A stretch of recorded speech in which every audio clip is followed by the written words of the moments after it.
Good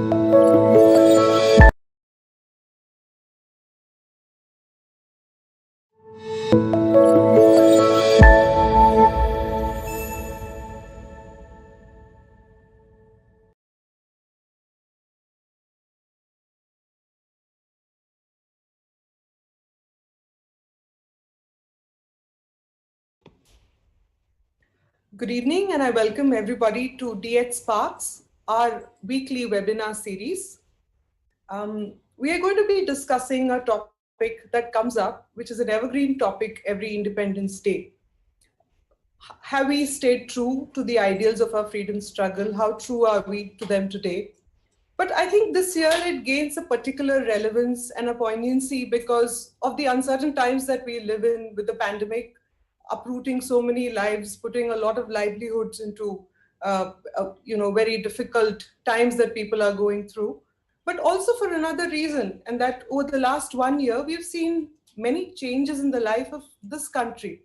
And that has brought up questions in the mind of people whether some of these ideals are being revisited or being re-looked at.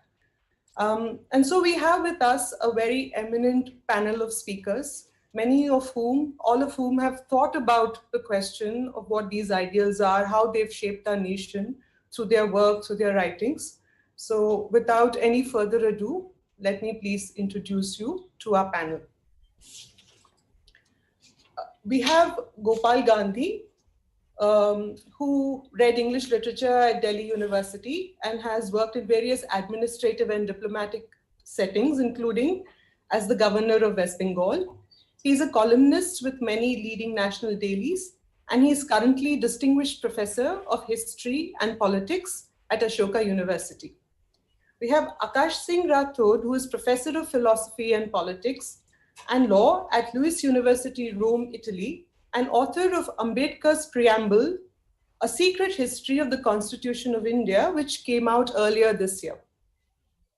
He is also the author of the forthcoming book, B.R. Ambedkar, a biography, and the editor of a 5-volume box set on Dr. Ambedkar. We have Priya Ravichandran, who has been a student and analyst in the field of politics and policy making for the last 14 years. And her interest lies in the intersection of constitution making and political history. She has written extensively about the women in the Indian Constituent Assembly. And she had a blog called 15 for the Republic, where she documented the contribution of these women in the Constituent Assembly. And last but not least, we have Vikram Sampath, who is a Bangalore-based historian and author of 4 claim books, the latest of which is the first of a 2-part volume of biography of Veer Savarkar, V.D. Savarkar. Savarkar echoes from a forgotten past, which has gone on to become a bestseller. Vikram has a doctorate in history and music from the University of Queensland, Australia, and is a senior research fellow at the Nehru Memorial Museum and Library, New Delhi. So I welcome all our panelists to today's program. It's great to have all of you here, and I'm really looking forward to this conversation with all of you. It's an honor to be here. It's a really nice panel. Thank you. It's really nice. So I just wanted to talk about how we'll have this conversation, just a minute or so. So what I hope to do is to raise a few questions around this topic of have we lived up to the ideals of our freedom struggle as we go through the hour or so of this conversation.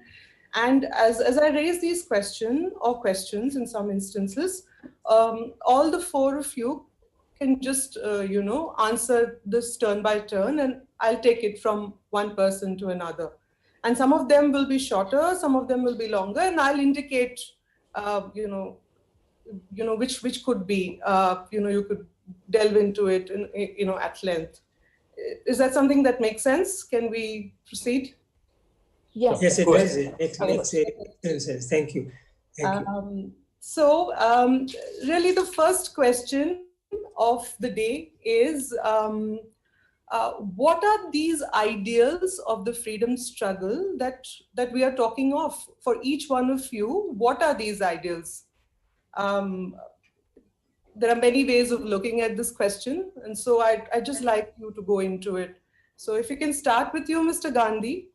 Do you want to take it up first? I would say that the opening lines of Tagore's great song, Where the Mind is Without Fear, that opening line for me encapsulates the ideals of the freedom struggle. It encapsulates completely.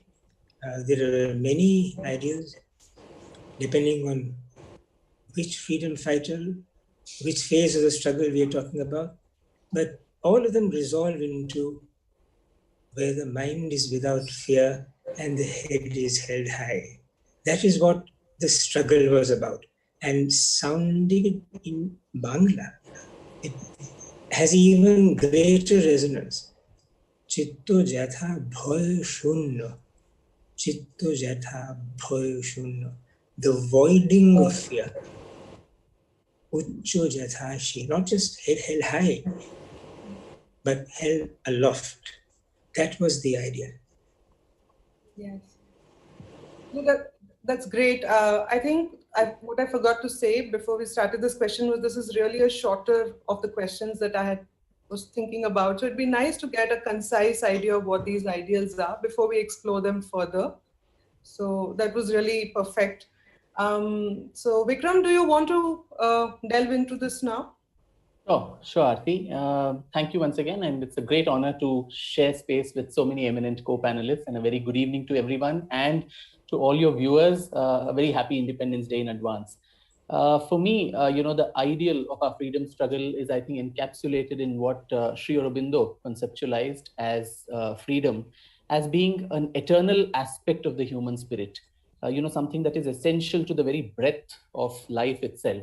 And where he and also, people like Swami Vivekananda before him had conceptualized this freedom, not merely in terms of the political freedom that we were seeking, which was anyway there among all the different streams of the struggle, but also, along with that, a social, cultural, and most importantly, a spiritual freedom for India. So these four dimensions of freedom that Sri Aurobindo conceptualized, and also the coincidence that 15th of August was also his birthday, and he gives a message that day, that to me, in a way, encapsulates what the ideal ought to have been. Whether we've come, clean on that, that's of course something we'll discuss over the next hour. But then for me, this becomes the main goal. At the same time, Aarti, I'd also like to, again, a conjecture which we could discuss as we go ahead is when we talk about ideals of the freedom struggle, I don't know if there is a singular when it comes to the freedom struggle. There are multiple streams. And unfortunately, I think many of the other streams and thoughts and alternative narratives of that freedom struggle somehow get subsumed in this highly linear, monochromatic, very simplistic kind of a progression of our historical narrative that has been fed down to us as what is freedom struggle. So the ideals also would vary depending upon what is the freedom struggle that you're talking about. No, this is something that would be nice to actually go into a little more in detail as this conversation progresses. And this was something that I was hoping we could touch on. So let's look at it maybe just after this round of questions is over. Sure. So Priya, if I can come to you from Tagore to Aurobindo, where are you going to take us now with the ideas of the freedom struggle? I think the idea of the freedom struggle was perfectly encapsulated both by Hansa Mehta, I think best when she said in the Declaration of Human Rights, when she was part of the UN panel of Declaration of Human Rights, and Eleanor Roosevelt had put in the first line as all men were created equal. She said, no, all humans were created equal, all people were created equal. And I think that perfectly encapsulates everything that they were fighting for. It kind of is like an overarching theme that I have been seeing through the fights that these women put up and through the fights that these women had to face both during the freedom struggle and post-independence period. And I think it also was articulated best in the 1930s by Vijayalakshmi Pandit and her group at one of the All India Women's Conference, when, to paraphrase, I mean, she basically said that all women, as far as women's issues are concerned, all issues are political issues. There are no non-political women's issues that can be, and we cannot delve into women's issues outside of politics. And I think that pretty much encapsulates everything that women were looking for. And I think the ideals of the freedom struggle itself lies within these two phrases and whatever happened between these two phrases. Yes. So Akash, now it's your turn to sort of complete this rectangular square of ideas. And I'm sure there are more that Let's see. I'm not good at making perfect geometrical shapes, so I might contort it all in every different direction. I think it's important to take up what Vikram had mentioned about the competing voices, because there are a number of competing, rival, even contradictory ideologies that nevertheless came together to constitute our independence struggle, which was manifold. And not only that, it was also diachronic, as we say. So it evolved over time, decade after decade. And that evolution, I think, is particularly interesting to look at. When I talk about capturing the ideals of this era, let's say if we move it into the later part of the independence struggle, I think there are some concepts that slowly got distilled out of all of these rival positions and over time. And I think they were in some way captured in the preamble to the Constitution. So the clearest concepts there, like justice, liberty, equality, fraternity, dignity, seem to capture each of these voices. So we get this sense of dignity from the idea that Mr. Gandhi had mentioned in Tagore, and of course the rival conceptions of justice. Each of the men and women in the freedom struggle had a different sense of justice, and yet the word more or less united them against a common threat, common concern. Now, I prefer the word liberty to freedom, even though we call this the freedom movement, because liberty gives us more of a sense of an emancipatory direction. Some of the voices that were left out and have been, in some ways, continue to be left out today, thought that our struggle for freedom or our emancipatory struggle was not only against an external empire, but also an internal one.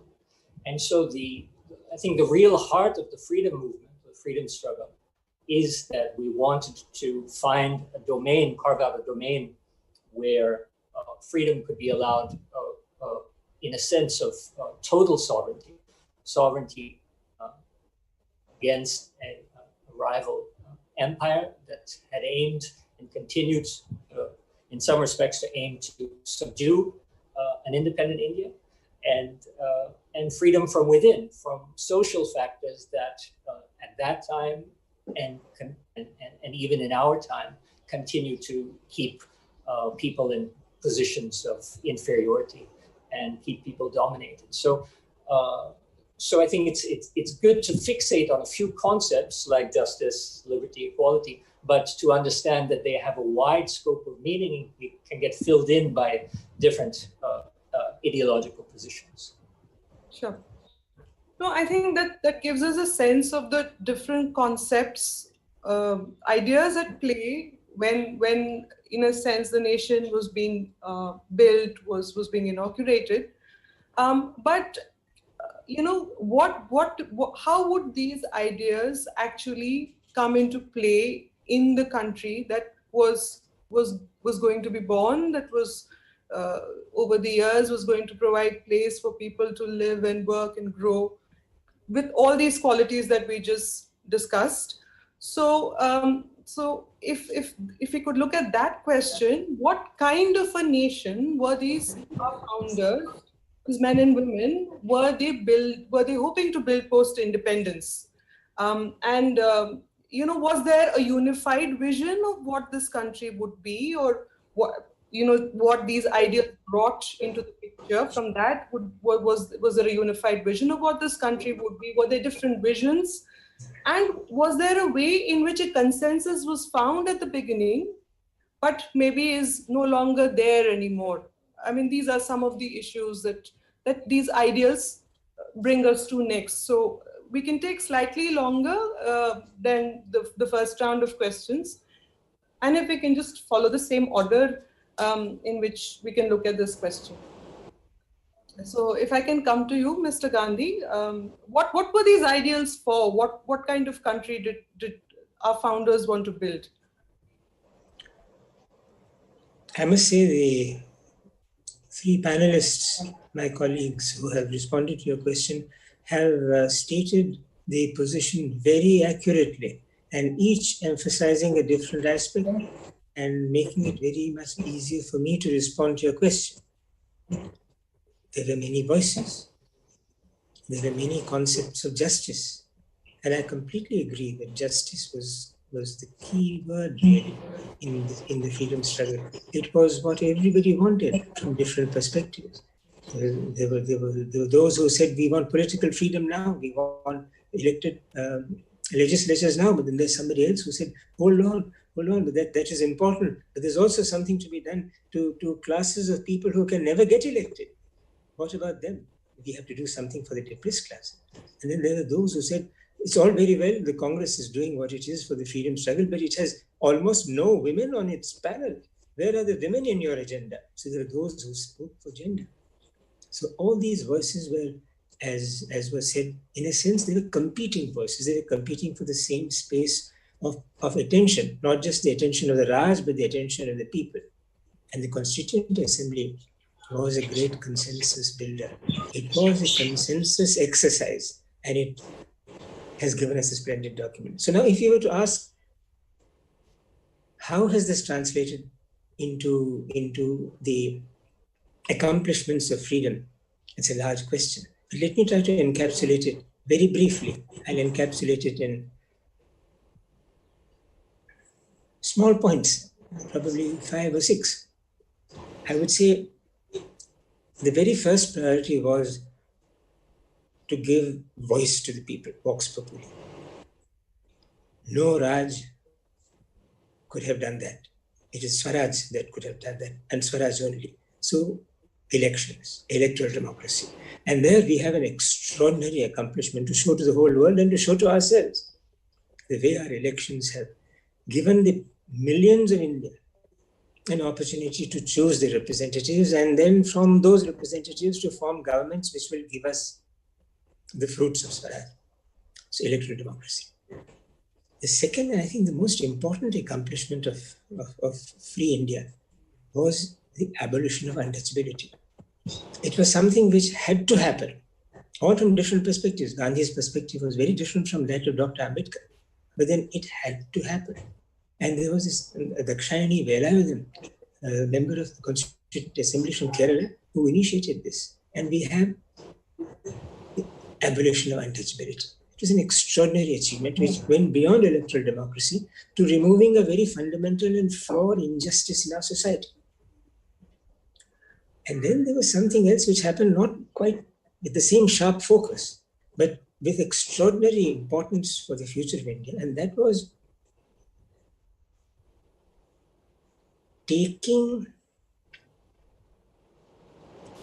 the age of consent up. Now, this had started with the Sharda Act. It was very important. It started with the Sharda Act in the year 1929. And it was pegged at 14 for girls and 18 for men. It seems incredible that anybody should regard an age of 14 as a great improvement. But then that is how it was.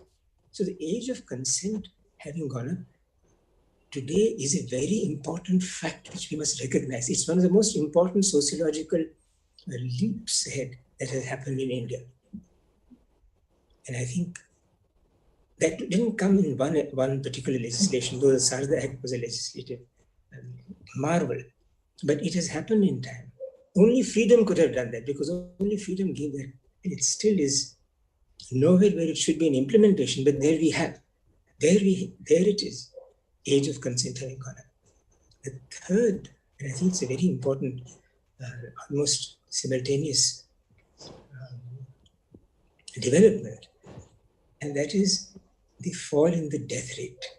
Now, there was this Sri Lankan journalist, Tarzi Vitachi, who was asked by a New York taxi driver. You know, the New York taxi driver is a great catalyst of intelligent remarks. So the New York taxi driver asked Tarzi Vitachi, thinking he was Indian, though he was Sri Lankan, are you from the country where they breed like, he says something, but I will not say that. I will substitute it. Are you from the country where they breed like rabbits? So Tarzi, who was not an Indian, Sri Lankan, but suddenly the Asian in him zoomed up and he said, I'm not from the country where they breed like rabbits. I'm from the country where they don't die like flies anymore. The drop in the death rate has been a phenomenal achievement, and this has come as a result of mass inoculation, immunization programs. These could have only come after independence. And finally, I think very important, the right to information. That was an extraordinary achievement of freedom. Came very late. She's come only the other day.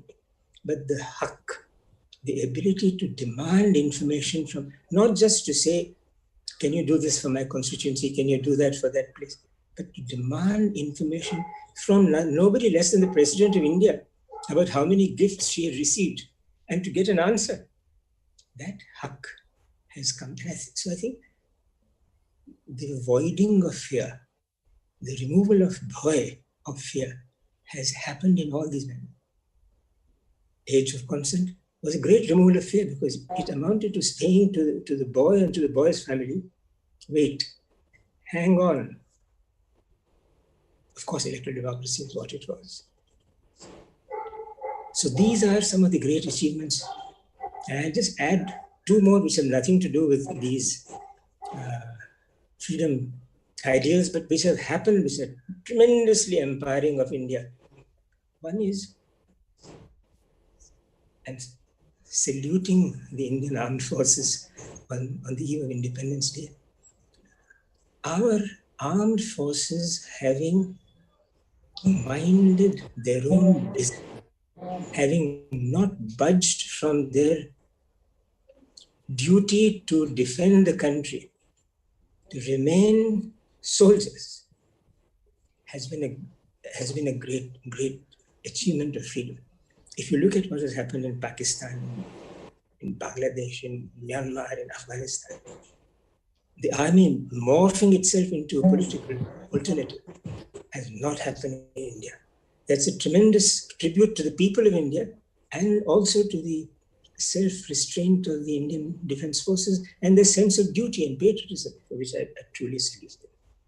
And finally, something which the Raj would have never done, would have never thought of doing, which was to place this thing in the hands of every Indian, especially the very poor woman. Every single Indian has a mobile phone today. I think this explosion of communicative power is nothing other than a great fruit of Indian articulation in freedom. So these are some of the things which I would say, to use a cliche, positives of free India. Right. There is another side of it, picture, to which I'm sure you will want me to come. Yes. In another. Yes, I think we will. That is a question that we are heading towards. But if we can take this question to the other speakers, and I request you to be slightly more concise than Mr. Gandhi, because I know I said this is we can take a little longer with this. but I do want to go on to certain other aspects as well. So Vikram, this is a question. What did they want to do with this freedom? What kind of country did they want to build? Were there different visions of this country? Yeah, and I think no one could have summed up so many issues related to the past and present as Mr. Gandhi has. I think he tied up the whole thing for us so well. Now going back to my opening comments about the 4 dimensions, which I thought were the ideals according to what Sri Aurobindo had said. Political, we of course are free. Socially, we're getting there, as Mr. Gandhi said, the abolition of untouchability, and with affirmative action that's been happening over the last 7 decades, we've had people from different communities, being able to aspire for the best in their lives, even if it is materialistically and otherwise, which is a great achievement. It's still not. It's a project in process still, and it's not completed. The cultural and the spiritual aspects are perhaps what keep intruding even now, more so the cultural aspects of did we actually reconcile with our own past, our very long and stormy and largely polarizing kind of a past. Was there perhaps, like what happened in South Africa after the abolition of apartheid, a kind of a truth and reconciliation committee, which kind of healed the wounds, rather than what perhaps happened in India of putting all these uncomfortable truths under a carpet and whitewashing it, and which is what I think kind of resurfaces every now and then in the form of social strife. We've just had unpleasant incidents in our hometown, Bangalore. So these things keep happening on and off, and it's expected in a country like ours, which is multi-religious, multilingual, multi-racial. Everything is multi about us. So the very fact, and I there concur with Mr. Gandhi, that it was a doomsday prediction by almost the rest of the world when it came to India, that we are not going to survive beyond a couple of years as a democracy. But despite just those dark days of emergency when our constitutional rights and freedoms were suspended, in these 73 years, we've actually managed to not only strengthen our democratic process, but managed to expand that. But I think, as I said, the aspects of culture, society, history, these are things that we have not perhaps been able to make peace with. So among the views of, since you also pushed us to talk about the views of some of the founding fathers and what they thought of, and in their concept of a free India. Since I've just in the process of writing this biography of this very, very complicated, very enigmatic, very maligned and contentious figure, Savarkar, I was quite eager to know what were his views, especially on the vexed issue of the communal issue. And that's been an unresolved kind of a conflict for so many years. And so what was his conception, even when he kept talking about a Hindu Rashtra, so to say, which becomes a concept which creates a lot of fear and scare even to this day. And when I saw some of his speeches as the president of the Hindu Mahasabha, and I'll just take the liberty of quoting a few lines from there, which kind of maybe articulates, even for someone who's seen as polarizing a figure as Savarkar, what was his concept of a national constitution of free India that he envisaged. He says, and I quote, that in the national constitution of Hindustan, all citizens should have equal rights and obligations, irrespective of caste or creed, race or religion, provided they avow and owe an exclusive and devoted allegiance to the nation.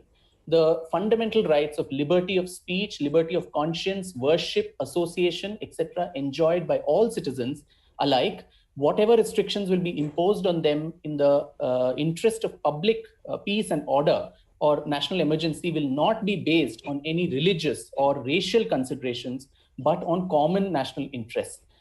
This is not inconsistent with the development of a common Indian nation where all sects and sections, races, religions, castes, and creeds, Hindu, Muslim, Christian, Anglo-Indians, etc., could be welded together into a political state on terms of perfect equality. We would want to relieve our non-Hindu countrymen of even a ghost of suspicion that any legitimate rights of minorities with regard to their religion, culture, and language will be expressly guaranteed on one condition, that equal rights of the majority also must not be encroached upon or abrogated, unquote.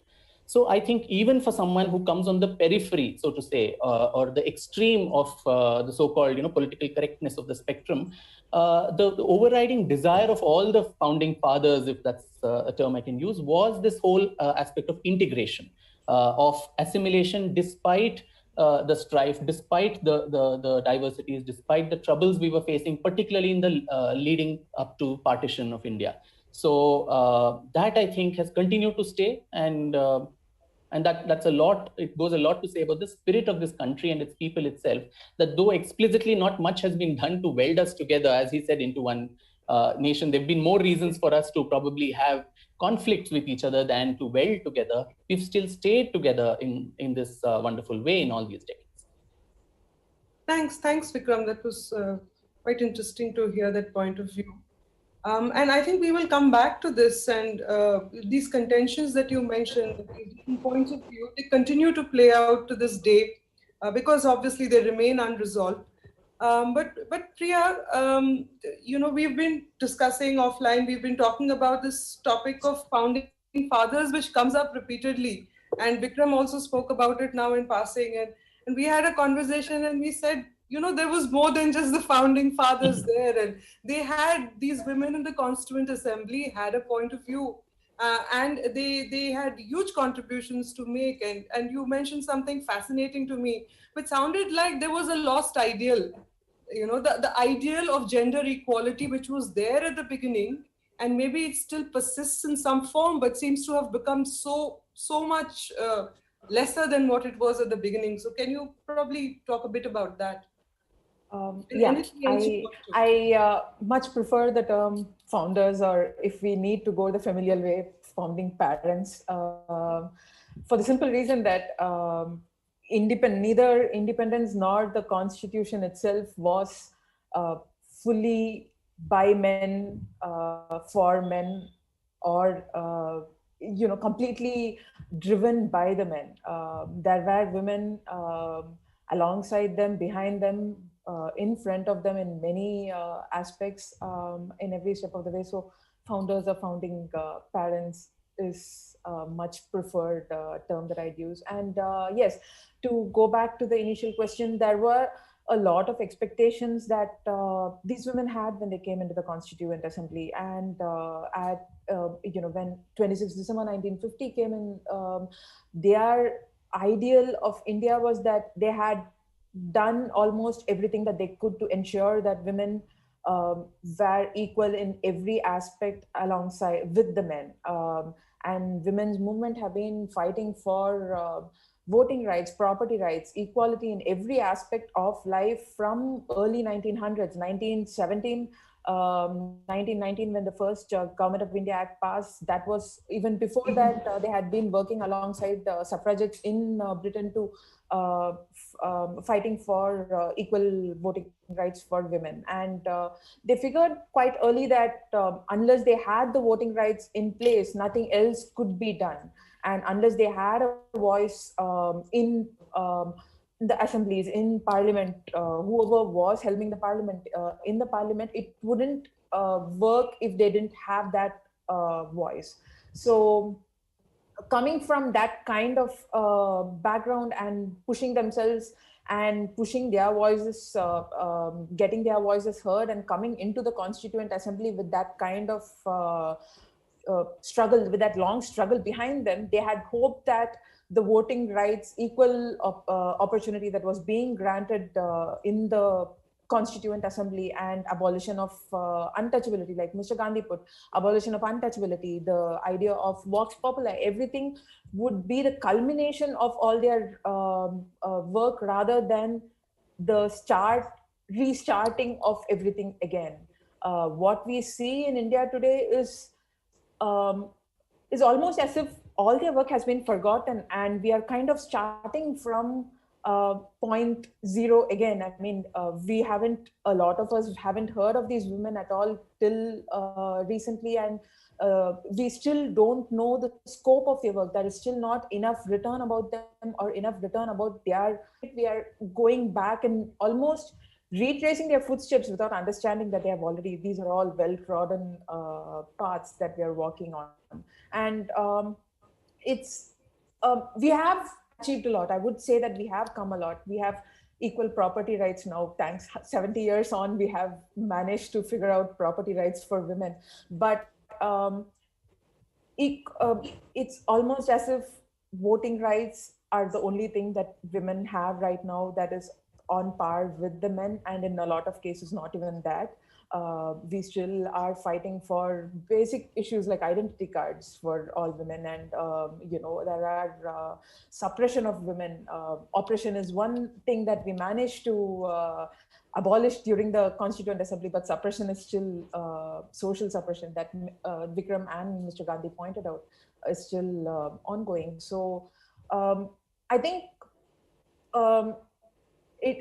it was indeed a very joyous occasion. When you read the works of these women, or when you read the things that they have spoken about during the Constituent Assembly, at the end of the Constituent Assembly, they were coming into the Indian Republic with a lot of hope, with a lot of dreams, and with a lot of ideas that there was going to be a new India. There was going to be an India where women are on par with men. And I think we are getting there. I think at some point we will. So, I mean, I have hope, but there is still a lot of things that are not going right too. So I guess we can circle back to that argument in a bit. Thanks, Priya. That was very useful to think as a lost ideal, that we began with it, but somehow we lost sight of it, and we need to reach out for it again. Akash, if I can come to you now, and with your work on B.R. Ambedkar and your work on the Constitution itself, your recent book, if I can ask you to touch upon that in your reply, what is this country that was sought to be created from that point of view, from Ambedkar's point of view, but from the largest stream of views that shaped that movement? And did we do it? How far have we got as it is getting to that question? But what did we do with these ideas that we had in the preamble, for example, or in the Constitution? Yeah, thank you, Aarti. When you asked the second question, you switched the terminology from the first question when you were speaking about independence and freedom, and in the second one you spoke about nation.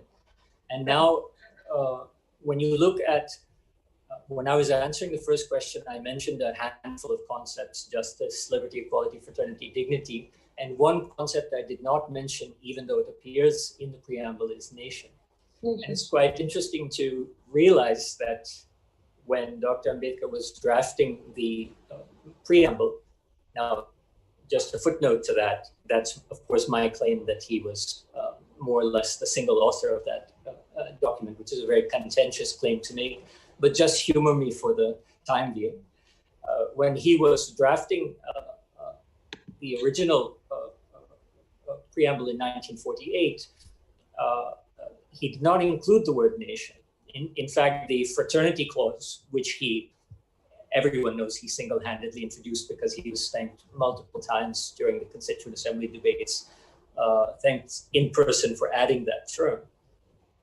The fraternity clause read, fraternity so as to assure the dignity of the individual, irrespective of caste or creed. And so this term, this phrase, dignity of the individual and unity of the nation, of course, after the 42nd Amendment, it's unity and integrity, but let's go with the original, unity of the nation. The term nation was introduced by the drafting committee by its chairman, Ambedkar, as a compromise. And the compromise had an interesting history, because as soon as the drafting committee agreed on this phraseology, dignity of the individual and unity of the nation, there were some 30 requests for amendment that would put unity of the nation prior to dignity of the individual. And while we've all mentioned that the people who composed the assembly, and certainly the people who composed the drafting committee, came from different and rival ideological backgrounds, here's a place, curiously, where two prominent members and the constitutional advisor, B.N. Rao, all grouped together, Munshi Ambedkar and Rao in order to push back. And the statement that was made is quite famous, is that this order needs to be retained. Dignity of the individual must precede unity of the nation in the preamble. What is the reason for this? The reason, as it was stated eloquently by Rao, was because until we have the dignity of every individual, we will not have unity in this nation. And I think this captures very nicely, on the one hand, the way that people came together to constitute some idea of the nation and what its fundamental principles should be. And yet it still leaves open a lot of room, because the word nation, Vikram, you had read from Savarkar, I think you said the word nation 3 times in that very short passage that he used. When we look at, people have mentioned Sri Aurobindo, when we look at his lectures on nationalism, when we look at Tagore, when we look at Hind Swaraj, when we look at Hindutva, and even very concisely, when we look at Golwalkar's we or our nationhood defined, we get, and of course Ambedkar in several cases, we get very different conceptions of the content of nation. So it's all very well and good to have a concept of nation, but what's the content inside of that concept? And everybody seems to disagree on that content, but fortunately within certain parameters. So one of the parameters that I think was fundamental was to retain the dignity of the individual as the precondition for the unity of the nation. And I think this is one of the most valuable legacies of our preamble, that people from 3 rival ideological positions came together to ensure that we did not have this rather vague, and I'll state next, a dangerous idea that nation precedes individual. Now, why I'm saying that is, if you look at the content of nation in many of these writings, all of the authors and political figures whom I had mentioned, they have the idea of nation more or less consists of 4 or 5 categories, and those categories are universal. They're called ethnos or ethnicity, or what we call, like it was said, race many times. This is the blood aspect, the blood.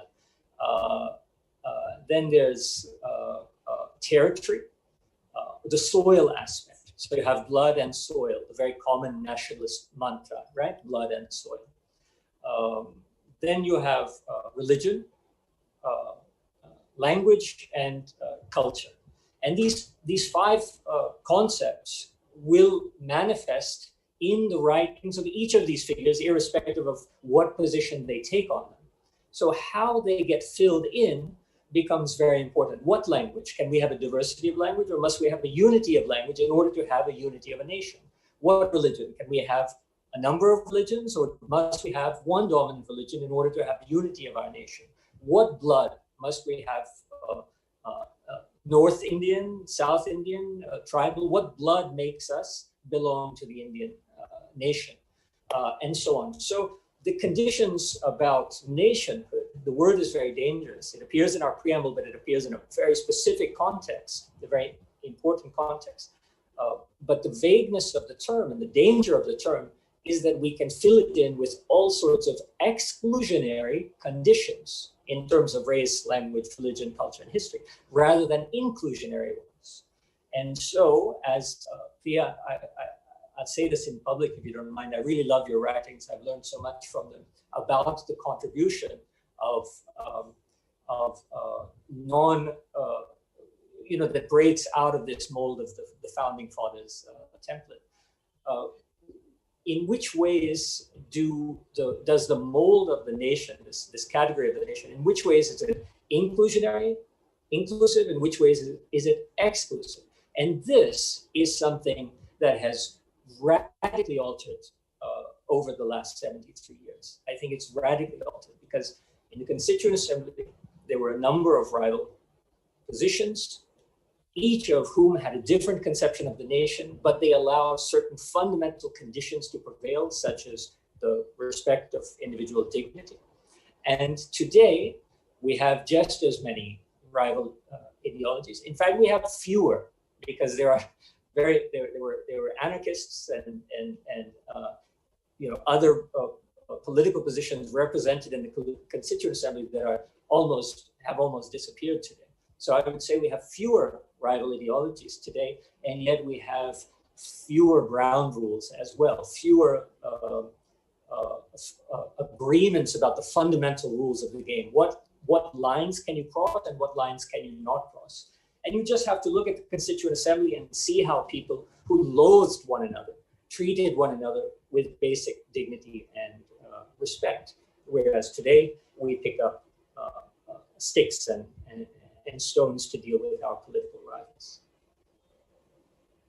Thanks, Akash. I think that's also a good point to bring up an audience poll, a short audience poll around this question that we want to run, which essentially, are we bringing up this audience poll? Yeah, which is essentially in the last 73 years, how have we fared with respect to the freedom struggle ideals, the many freedom struggle ideals that we had, encapsulating different streams, different ideas, many contentions, but how have we fared?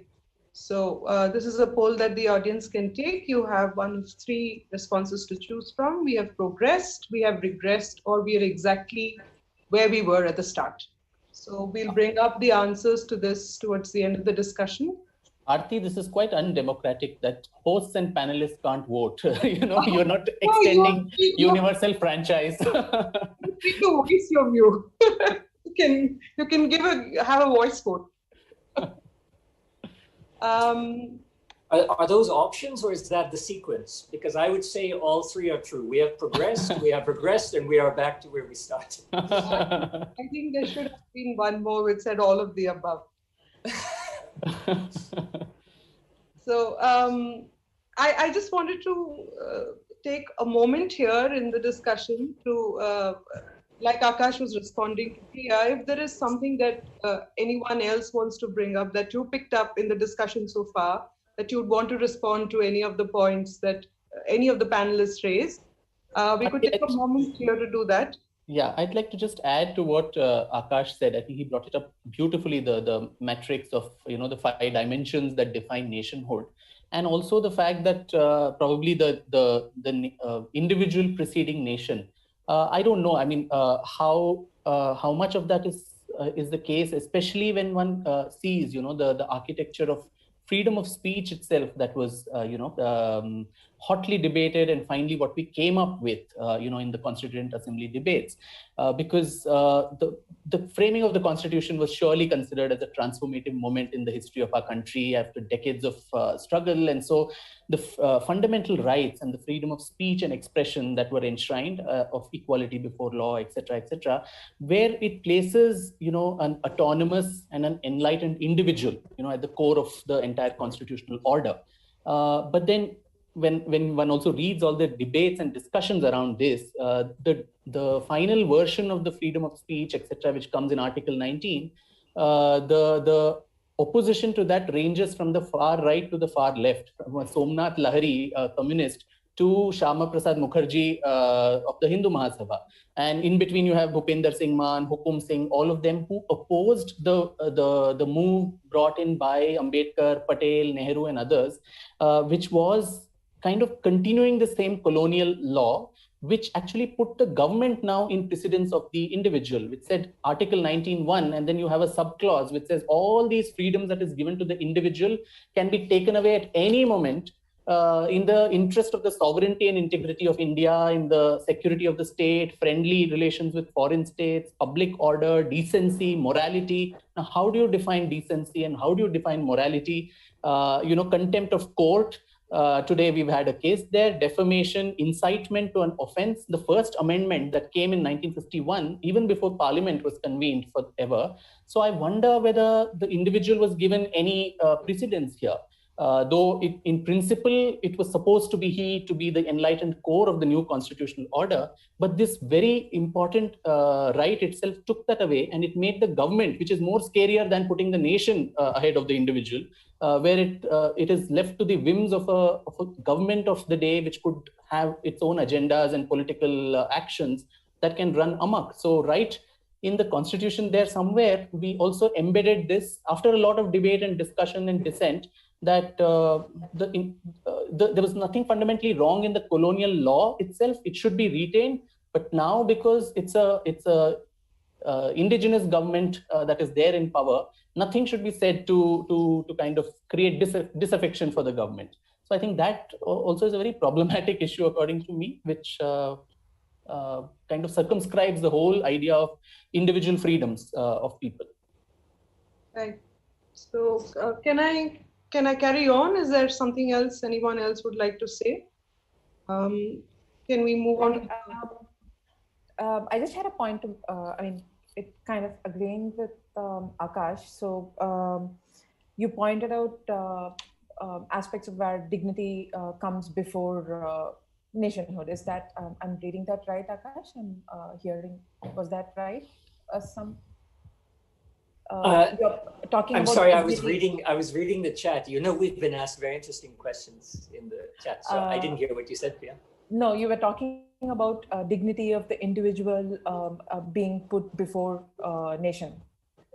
Yes. Right? I mean, this is something I think Dakshayani Velayudan, who Mr. Gandhi brought up earlier, she had a very strong point to make when they were talking about reservations and in the parliament. And she was very against the idea of reservations. This was one thing where she differed from both Ambedkar, and it pained her a lot to stand up and give that speech. But her point was that, if I may quote, her point was that as long as the scheduled castes or the Harijans, or by whatever name they may be called, are economic slaves of other people, there is no meaning demanding either separate electorates or joint electorates of any other kind. Personally, I'm not in favor of any kind of reservation whatsoever. And her point was that separate electorates or even reservations wouldn't keep with the idea that there would be a stronger common national identity that would be created amongst all people, and reservations would just exacerbate the idea that there were different levels of people within the country. And this was a argument that was even taken slightly more forward by Purnima Banerjee and Hansa Mehta, who were against the idea of even giving reservations to women, because at that point for them, women were already able to vote, women were in the parliament, women had equal rights at many of the aspects that they were fighting for at that point. So giving reservation to women at that point, they felt would divide them further rather than bringing them together, not give them the dignity of fighting for a common national idea. And I mean, this comes across multiple, this idea flows across multiple themes. I mean, when the Lucknow Pact was signed, where Muslims were given separate electorates, the women's movement were strictly against the idea that Muslim women should be given separate electorates, because they had already won the right to vote. So why should they be giving separate electorates? Why divide them by religion when they already could fight together under one banner? So I think I mean, I agree with the point that you were making, that a lot of the women were keen that the dignity of the individual should be placed at a higher level than, and only when that dignity comes together can they be fighting for the nation in a more holistic manner rather than as divided according to their identities. Yeah. So I've just been told that we are coming closer to the end of the discussion. So I'm just going to fast track this a little bit and go towards what is my last question, which is really, what have been our missteps? Where have we gone wrong? In actually embodying these ideals of the freedom struggle, we have many challenges today. So what went wrong? And as a follow-up to that, if there was one ideal which you'd like to foreground as something that we ought to keep our eye on going forward, what would that be? Mr. Gandhi, we can begin with you. I wouldn't like to assume that we have got it wrong or that things have gone wrong. Things have gone wrong in many areas, but things have gone extremely well and very right in many more areas. So I cannot subscribe to the things have gone hugely wrong. And therefore the question that you have asked, where did we go wrong, has to be reflected on very, very carefully, because we have certainly gone wrong in certain areas. I'll encapsulate 2 or 3. On electoral democracy, as Vikram said, the emergency was a blot. It was luckily an aberration, because for reasons which nobody understands, Mrs. Gandhi called for elections and the emergency was thrown out. But that has set a very bad precedent. And although the constitution has been amended to make the declaration of emergency of that kind impossible, many other ways have been found to subvert electoral democracy. The most important of it being the use of money. The role of money in the elections is a huge subverter.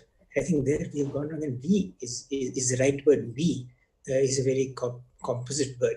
The money spreaders and the money receivers are all complicit. So money has been a very. And then the other thing is just sheer fear. I spoke of the voiding of fear. The mind is without fear. Many people vote out of fear, and many people do not vote out of fear. And so there is something to reflect on. Nonetheless, the overall picture is one where you cannot say we have regressed. We certainly have progressed from election to election. So I just want to make one very, I should say, an expression of sheer admiration about what Akash said about what is inclusionary and what is not inclusionary. The Constituent Assembly was a great exercise in, to use a word which you yourself used. It was an exercise in consensus.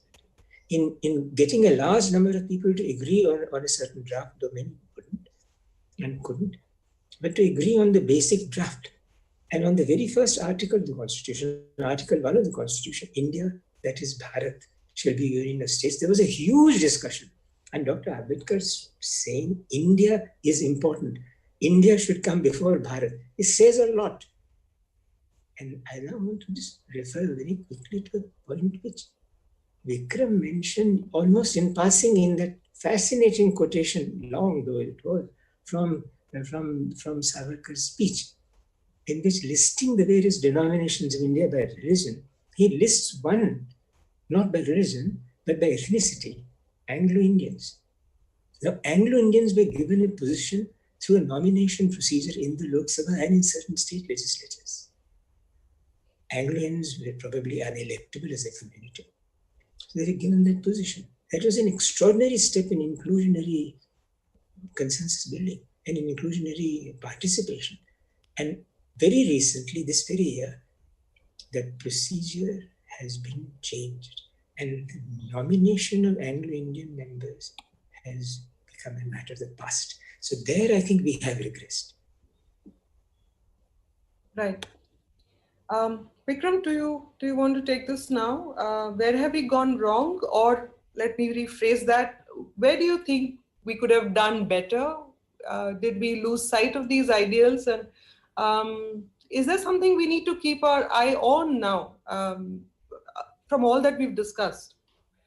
That's a very vast question, and I agree with Mr. Gandhi and not be so self-flagellatory about ourselves that lots have gone wrong. I think lots of things have also gone right. I mean, just take the case of even if you talk about, say, an LGBTQ rights, where other countries, including so-called advanced developed countries, where in the US and Europe, which have fought for this for almost a century or more. Within 70 years, we've come to the stage, whether it could have been earlier, certainly, but then we've still come to the stage where, Section 377 has been repealed. And now there is increasing talk about legalizing same-sex marriage, inheritance, and all of these kind of things. So I think on a lot of issues, we have done well. So there's no there's never a perfect ideal state, Plato's republic that can manifest. There's always scope for more and on various aspects. But then one thing that bothers me particularly, is this whole idea that what have we, and this is across the political spectrum and commentators and so on, what have we made of a very hallowed, otherwise a hallowed principle of this much abused and maligned term, which is secularism. Secularism as is defined in the Western context of a separation of state and church coming out of the whole Protestant Reformation and Enlightenment, etc. in Europe. The Constituent Assembly again discussed this in so much of detail, and you had people like Professor K.J. Shah who were in support of this. You had Loknath Mishra, you had others who opposed it. The very vice president of the drafting committee, H.C. Mukherjee, had serious apprehensions that we may not be able to do full justice and be honest to this term in the sense that it is used, of a separation of state from religion, because we are a deeply religious society. So how do you separate the two? And interestingly, I mean, Dr. Ambedkar and Jawaharlal Nehru, who neither of whose secular credentials can ever be questioned, they themselves did not deem it fit to have this term in the preamble. But then later it did make its insidious entry into our preamble, and since then I think it has exacerbated the whole social tensions in society, only because secularism has perhaps, in my view, degenerated to selectivity, where it gives a handle to a majoritarian backlash, which would call it all kinds of names, from pseudo-secularism and so on, which, some of it may be justified, some may be exaggerated. All is par for the course when it comes to politicking. So we have opened ourselves, there must have been some logic, some rationale, which our founding parents, to satisfy everyone on the panel, our founding parents must have thought that we should not include this term. And the debates on that are so fascinating, and Akash would probably throw more light. But what has happened in these 70 years of this selectivity, where on the one hand we call ourselves secular, but still we allow our Indian courts to follow personal laws of particular religions. We allow the governments to give scholarships or to fund even pilgrimages and so on of religions, which is okay in terms of affirmative action, but that as a state policy, where it is also becoming normalized, where Hindu temples are coming under government control, but religious institutions of other communities are free to do what they want. So if that whole idea of secularism in India is not of separation of the state and religion, but an equidistance, so to say, of politics and the state from religion, which has sadly not happened. So it's very, very kosher and very okay to probably the so-called quote-unquote secular parties to take the support of a Shahi Imam of a Jama Masjid, but then the same thing, if a Hindu seer is solicited, then that becomes communal. So I think there was that famous quote, which I think Arun Shauri or someone had said, that in India, sadly, secularism has come to mean you're putting the label of communal on everyone else. So that's how you ensure call yourself secular. So this overuse, abuse, and the misuse of this term in politicking, in the way coalition governments are formed, much against what electoral outcomes have been. It's become a very convenient tool that can be misused by anybody, and checks and balances have not been placed on this misuse. And the true sense of Sarva Pantha Samabhav that I think, or a Vasudhaiva Kutumbakam, that our Upanishadic philosophy, which is again going back to the spiritual cultural freedom point that I brought about, that core essence of an equidistance not being maintained, it becomes a glove that can fit any hand, and by means of being very expedient and politically a very convenient tool to play on all sides of the spectrum. And that plays out time and time again to rupture our already fragile society when it comes to multiple identities living together.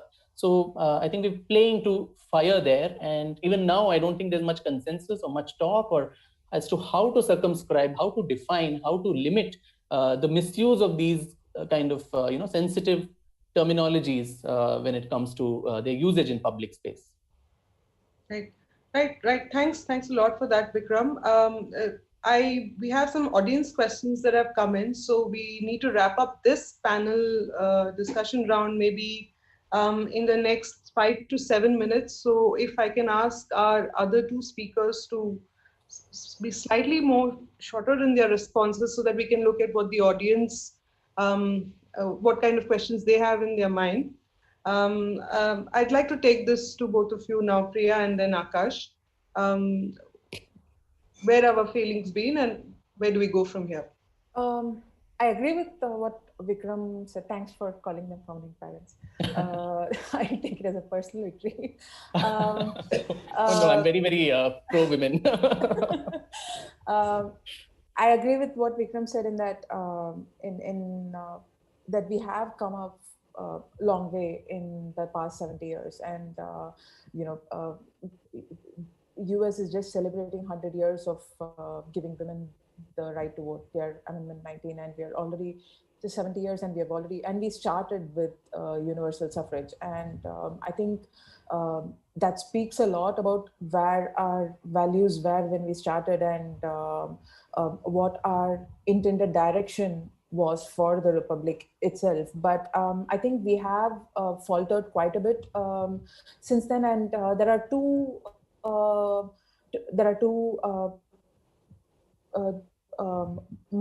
spots where I would like to rest my case. One is an amendment that came much later in the Constitution, the Article 51A, where it talks about learning about our Constituent Assembly, learning about what our Constitution is, and building that scientific temper among citizens. I think that is completely we've forgotten how to do that. I mean, if we don't learn enough about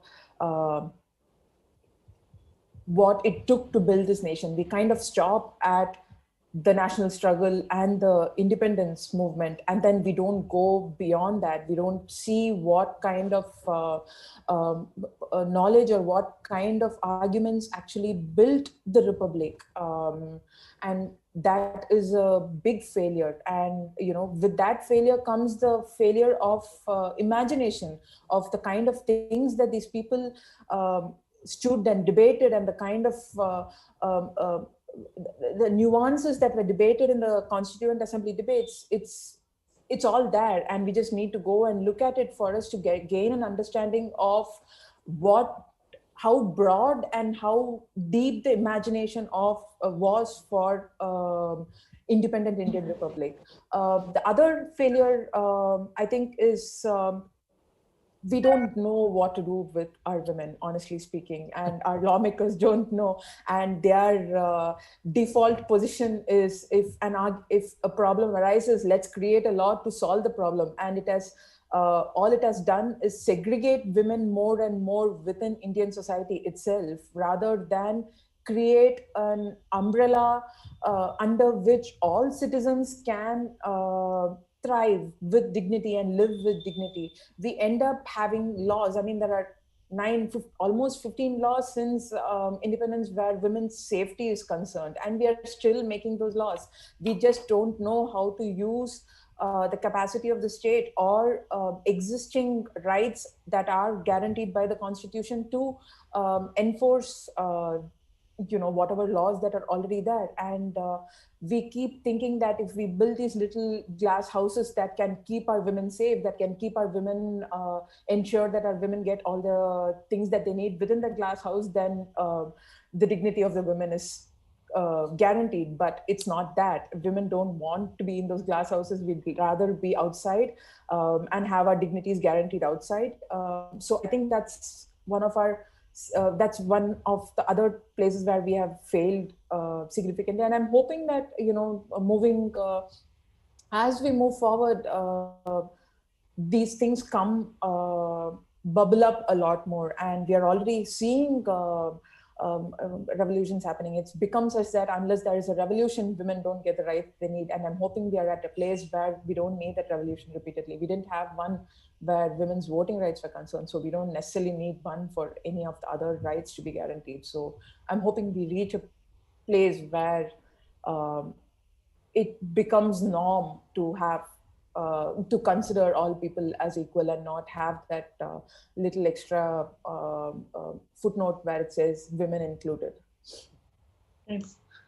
Akash, I'm going to actually just ask you about two specific things because we have very little time left, and I wish we had longer because I want to go to what the audience is saying as well, and which is the issue really of social justice and secularism, which Vikram brought up.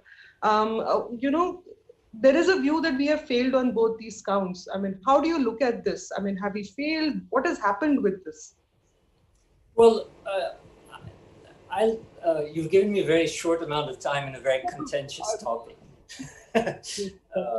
I'll say briefly, I hope Vikram and I will be friends after this, but I completely disagree with his characterization of secularism and the claim that by positing such a term, it gives a foothold for some sort of countervailing agitation and so on. I don't think that the sort of ideology that wants to agitate needs an excuse.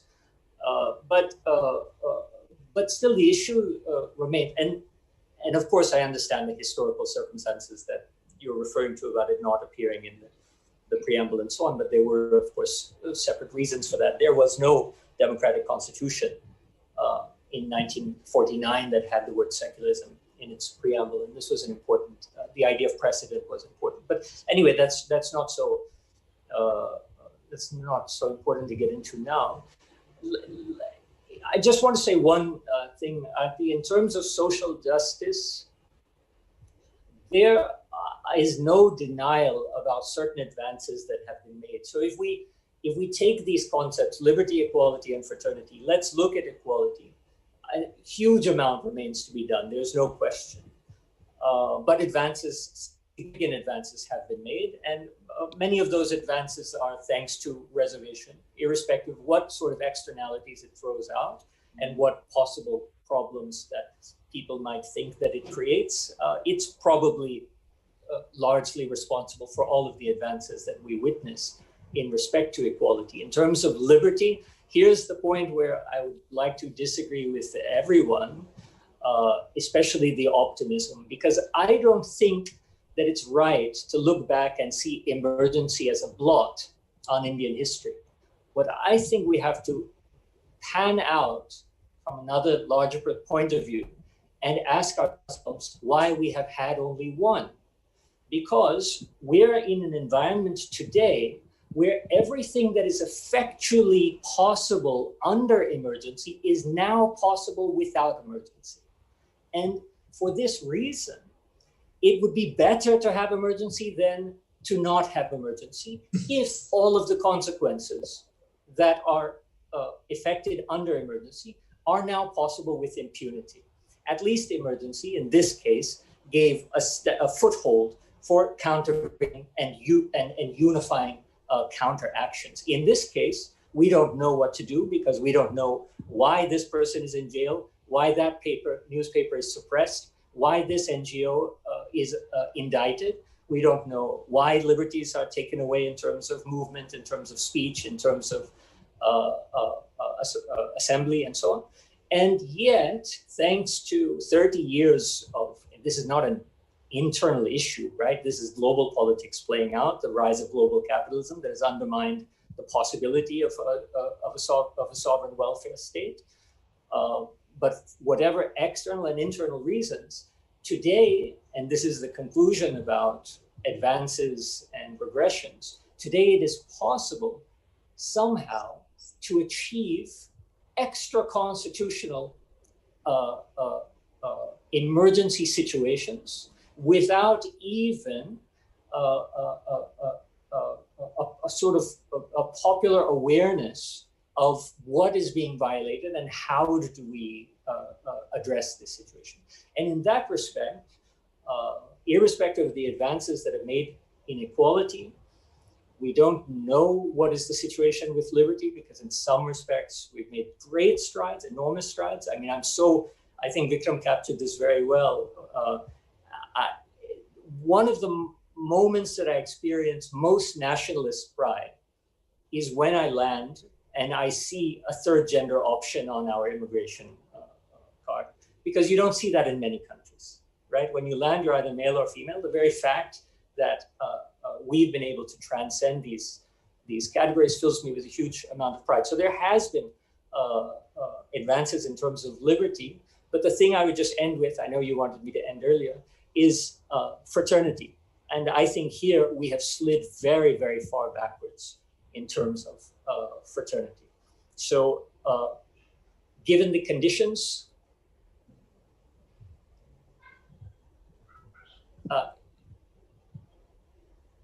see, it's the deep state. Given the conditions that, I'm sorry, I was cut off. Given the conditions that we find ourselves in, if we don't rescue the idea of fraternity, I don't think that our advances in equality and our tenuous advances in liberty will mean anything at all in the coming future. Aarti, I'd just like to add one line to Akash and say we shall continue to remain friends, Akash, because there's no point in having an intellectual clone who agrees with you on all fronts. So while I disagree with you and you disagree with me, we shall meet again several times perhaps and discuss this in more detail with no Aarti shutting us down. Oh my God, I promise I won't be anywhere on the seat. No, but no, this is so wonderful, because in a sense it is this, divergence of voices that underpinned the making of our constitution. That undergirded this nation-making project. I'm using the word nation here, but the republic. I mean, what we put together, which is really the point of a discussion like this. But I do. Before I say anything more, I want to go to some of these questions that have come to us, which some of them have gone on a slightly different trajectory, and I found one of them interesting, which comes at it from a different point of view, which is how do we do justice to the freedom fighters whose recognition has still not been realized, and what could be the ways that we give them their due? Can I answer?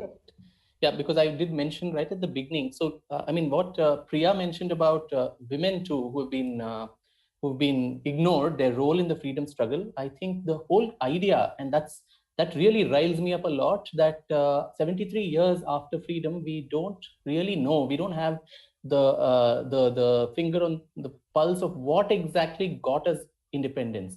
And this was a conundrum that faced even leaders of that time. And if you there's a famous interview of Dr. Ambedkar, I think it is to the BBC or so in 1953 or 55, where he says we were all alarmed as to what made the British sign up the transfer of power.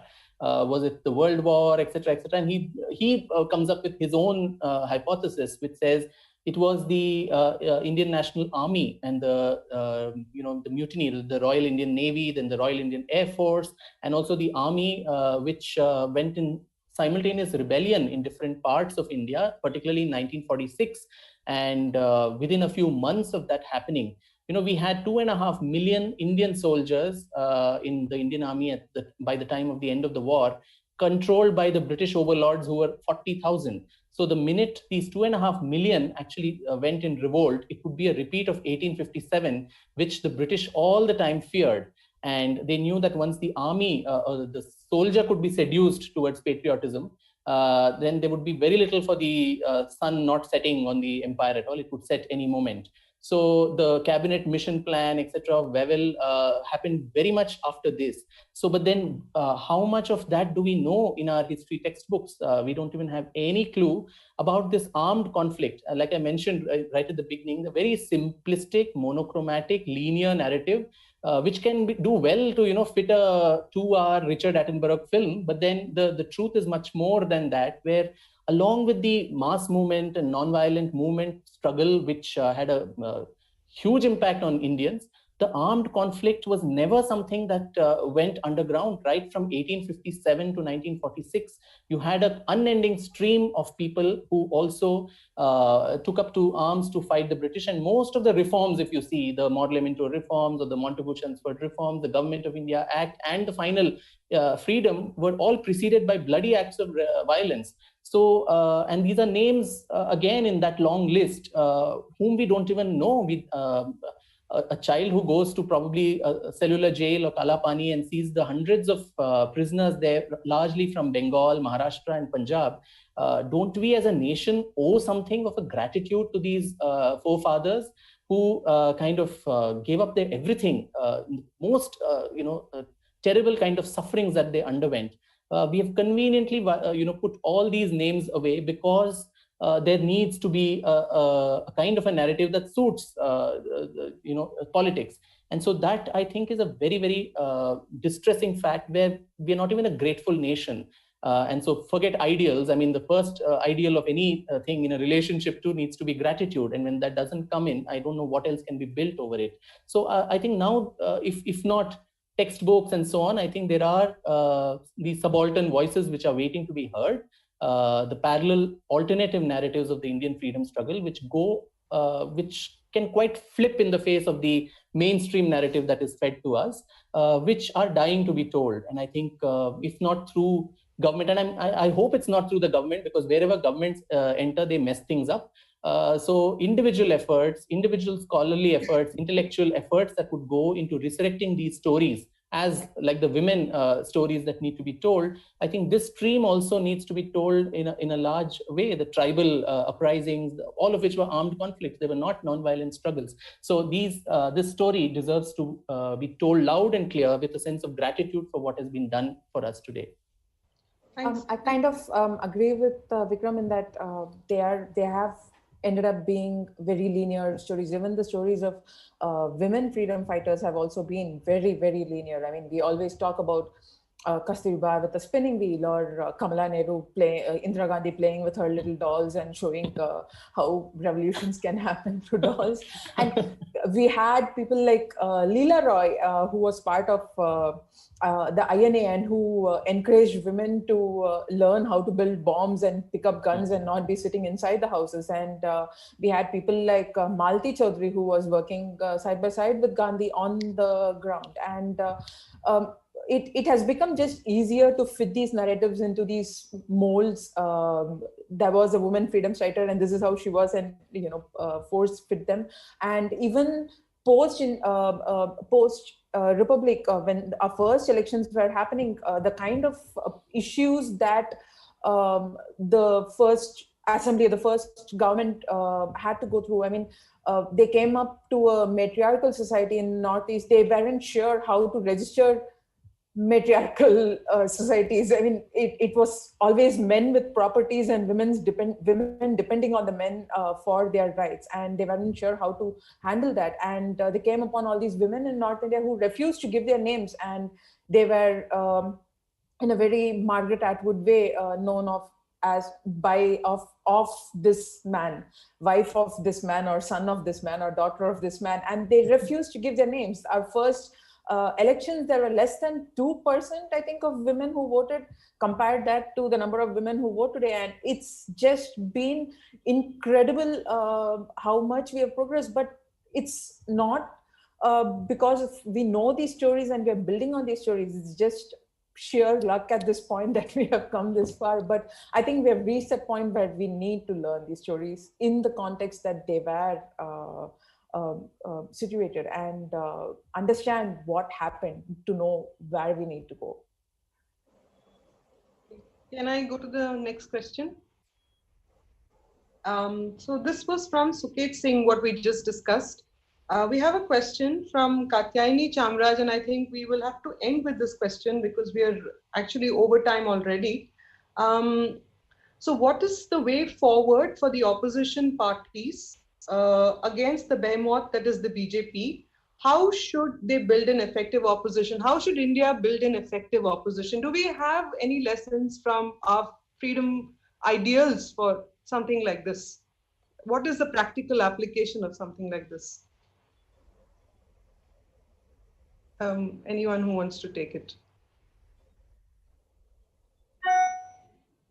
I think we have a lot to learn. I mean, it's not the freedom struggle itself, but all the build up to the freedom struggle. We have enough documentation within individual organizations that were formed, created, and across countries across, there were people who were traveling abroad and bringing back their understanding of how it is in different countries and what kind of principles or values that we could bring in and have in for an independent India, what we could inculcate into an independent India. And I think there is a lot, but we need a more palatable way to learn them.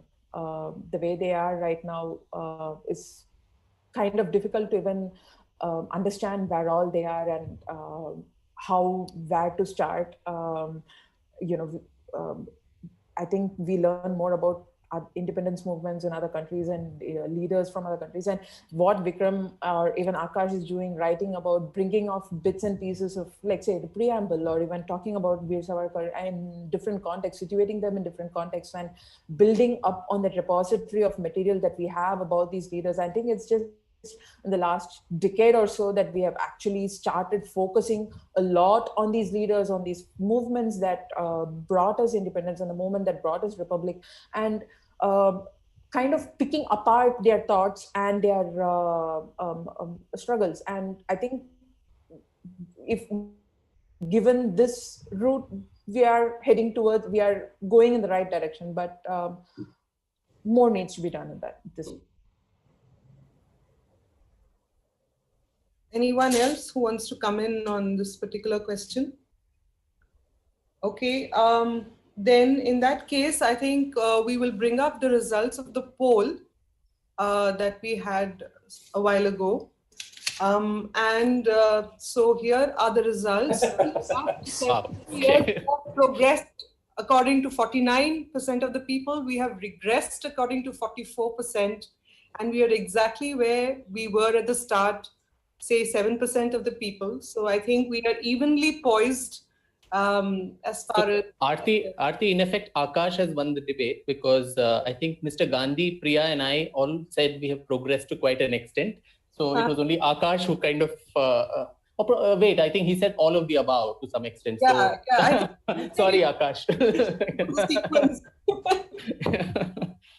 So so I think there are a fair number of people who think we have made sufficient progress. Almost 50% of the people who think we have progressed, and I think this 44% is also a reflection, I think, of the times that we are in, which is extremely difficult for very many reasons. So so I think on balance, I would say there is hope going forward. So I just want to say that I'm very sorry if I had to interrupt you or if I had to cut short your exposition, what you wanted to say, because just trying to keep it organized and make sure we cover as many aspects of this as possible. I enjoyed it immensely. And I think, going forward with the poll also indicating that a lot of people are hopeful, I'd like to go out with the image of the head held high, as Mr. Gandhi began, without fear, our heads held aloft into whatever it is, the challenges that the coming years and decades will bring. And with a multiplicity of views and voices which can debate all these issues and arrive at consensus and dislodge that consensus when needed and maybe reform it, I don't know. So thank you so much to all four of you for taking this time out and being part of this debate. Thanks a lot. Thank you so much. Thank you so much for the opportunity. Thanks.